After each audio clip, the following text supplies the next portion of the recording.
Good morning student. आज हम अपने एसटीसी बीएसटीसी सेकेंड ईयर सामाजिक विज्ञान में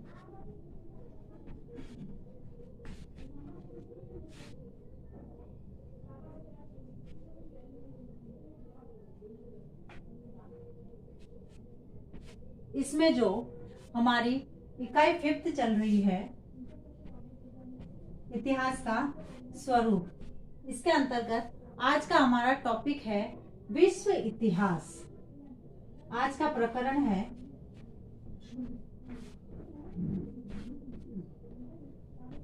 विश्व इतिहास। विश्व इतिहास का अर्थ क्या है और इसका जो है विश्व इतिहास शिक्षण के लाभ अथवा महत्व क्या है। सबसे पहले विश्व इतिहास का अर्थ।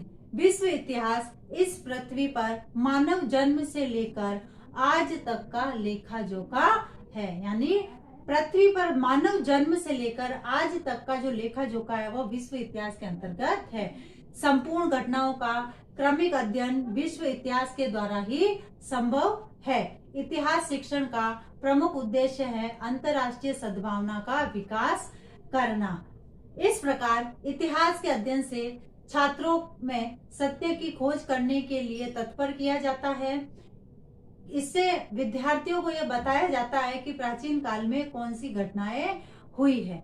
इसलिए और विभिन्न राष्ट्रों के पारस्परिक संबंधों तथा उनकी सामाजिक, सांस्कृतिक, आर्थिक परिस्थितियों को समझने में समता उत्पन्न करने, आर्थिक सद्भावना का विकास करने, आर्थिक सद्भावना का विकास किया जा सकता है। विश्व इतिहास शिक्षण का प्रमुख उद्देश्य है वसुधैव कुटुंबकम। क्या उद्देश्य है? वसुधैव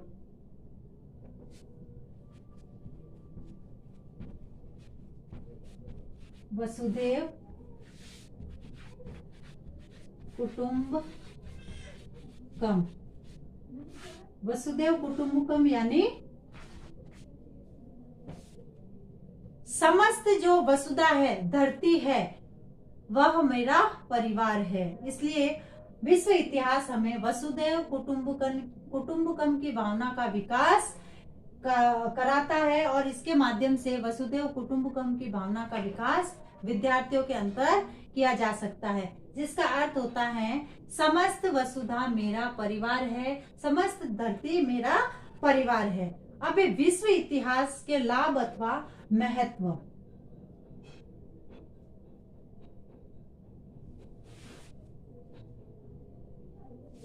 इसके लाभ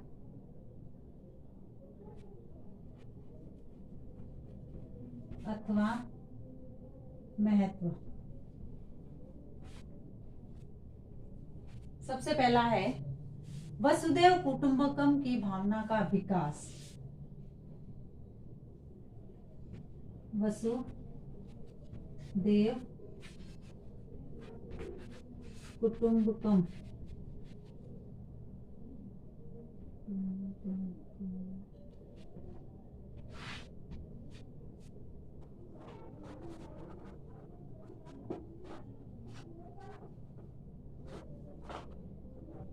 वसुधैव कुटुंबकम की भावना का विकास।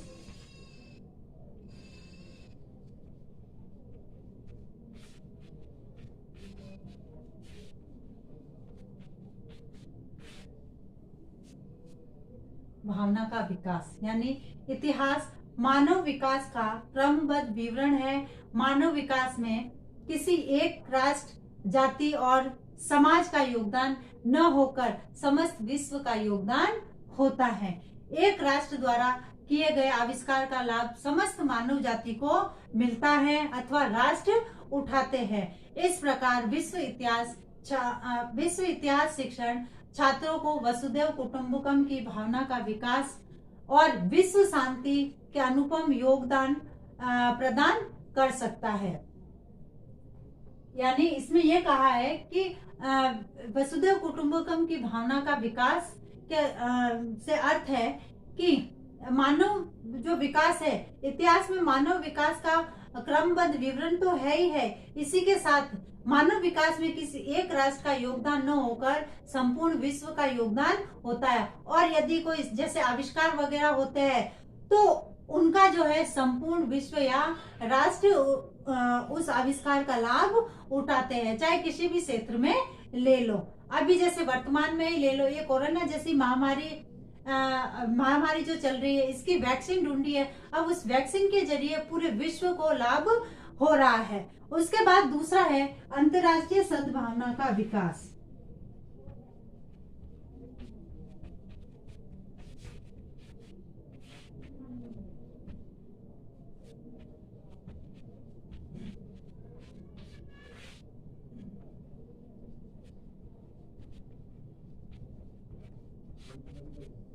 यानी विश्व इतिहास से विद्यार्थियों के युद्ध के परिणामों से परिचित करके, क्योंकि विश्व इतिहास में क्या है, प्राचीन समय में जो युद्ध हुए हैं उन युद्धों के परिणाम भी उसके अंदर मिलते हैं, तो उनके परिणामों से अवगत कराया जा सकता है तथा युद्धों के स्थान पर मानव प्रेम, सहानुभूति, सहयोग, दया, सद्भावना, पारस्परिक आत्मनिर्भरता का पाठ विद्यार्थियों को पढ़ाया जा सकता है, जिससे कि विद्यार्थियों में अंतर्राष्ट्रीय सद्भावना का विकास किया जा सके।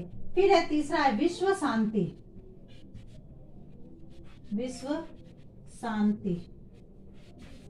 विश्व शांति की स्थापना, यानी आज वर्तमान समय में मानव जो है भगवान महावीर का संदेश जियो और जीने दो की आवश्यकता बहुत ही अत्यधिक महत्वपूर्ण है वर्तमान समय को देखते हुए। इसलिए इतिहास शिक्षण के माध्यम से छात्रों को अतीत के ज्ञान से अवगत कराकर वर्तमान तक की मानव की प्रगति का लेखा जोखा, युद्धों द्वारा जनधन और मानव विकास के पतन का कारण समझाया जा सकता है, जिससे कि विद्यार्थी जब इन कारणों को समझेंगे, पतन के कारणों को समझेंगे कि जनधन से कितनी हानि होती है, युद्ध से कितनी हानि होती है, तो शांति के बीज उनमें अंकुरित किए जा सकते हैं, शांति के बीज बोए जा सकते हैं। क्योंकि जब उनको पता चलेगा कि इनके माध्यम से विश्व की जो शांति है उसको कितना बड़ा खतरा है, इससे ताकि छात्र अर्थात भावी विश्व के नागरिक बनकर शांति हेतु प्रयास कर सके।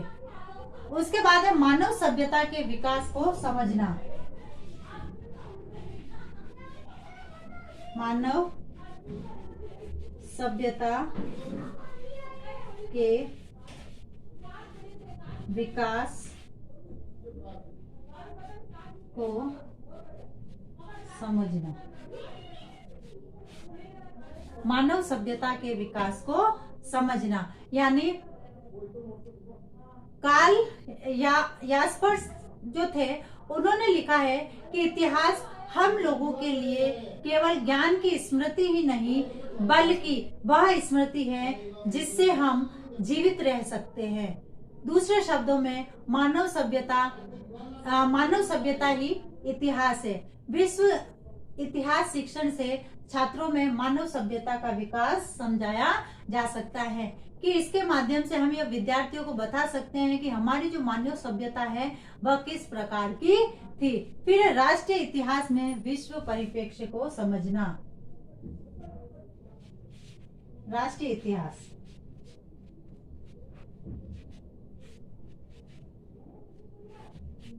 राष्ट्रीय इतिहास को विश्व परिप्रेक्ष्य के रूप में समझना।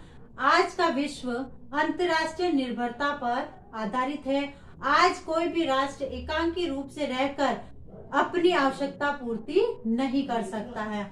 आज का युग जो है वह पारस्परिक आत्मनिर्भरता का युग है, जिससे हम फलतः ये कह सकते हैं कि इतिहास को विश्व परिप्रेक्ष्य में रखकर सरलता से समझा जा सकता है। तो यानी राष्ट्रीय इतिहास के परिप्रेक्ष्य में समझते हुए ये कहा जा सकता है कि वर्तमान समय की स्थितियों को देखते हुए कोई भी राष्ट्र अपने आप में पूर्ण नहीं हो सकता और अपनी आवश्यकताओं की पूर्ति नहीं कर सकता।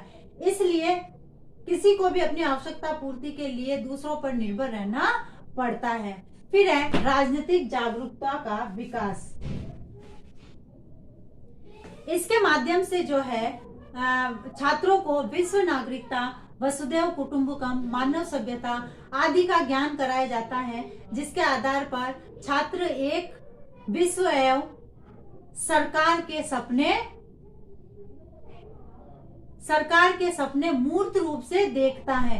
विश्व मानवता को विकास के गर्त से गिरने से बचाता है और इस प्रकार की भावना का तभी संभव, इस प्रकार की भावना विद्यार्थियों में तभी संभव है जब छात्रों में राजनीतिक सजगता का पाठ पढ़ाया जा सके, यानी और स्वार्थ रहित विश्व जो है विकास की भावना में विश्व भावना के विकास की भावना का विस्तार किया जा सके। तो इस प्रकार से जो है विश्व इतिहास जो है वह जो है राजनीतिक सभ्यता या और राजनीतिक सजगता का भी विकास इसके माध्यम से किया जा सकता है, क्योंकि वह ऐसे सरकार के सपने देखते हैं जो कि उनके कल्याण के लिए कार्य कर सके और स्वार्थ रहित जो राजनीतिज्ञ है वो बिना किसी चाल में विश्व मानवता के विनाश को गर्त में गिरने से बचाने का प्रयास कर सके। तो इस प्रकार जो है विश्व इतिहास जो है वह विद्यार्थियों के लिए उसका शिक्षण अत्यधिक महत्वपूर्ण है। अब है आज का गृह कार्य।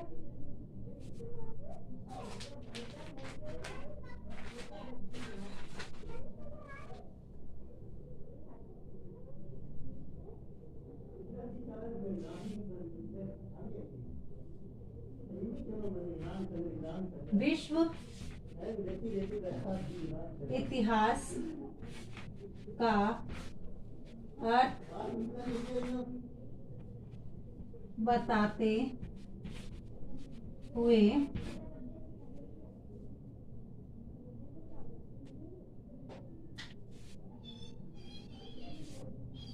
इसके प्रमुख उद्देश्य बताइए। जैसे कि हम सभी जानते हैं कि वर्तमान में जो कोरोना जैसी भयंकर महामारी फैल रही है, इससे बचाव है तो हमें कुछ उपाय करने हैं। हाथों को सैनिटाइज करना, मुंह पर मास्क लगाना तथा सोशल डिस्टेंस का ध्यान रखना। स्वस्थ रहे, सुरक्षित रहे। धन्यवाद।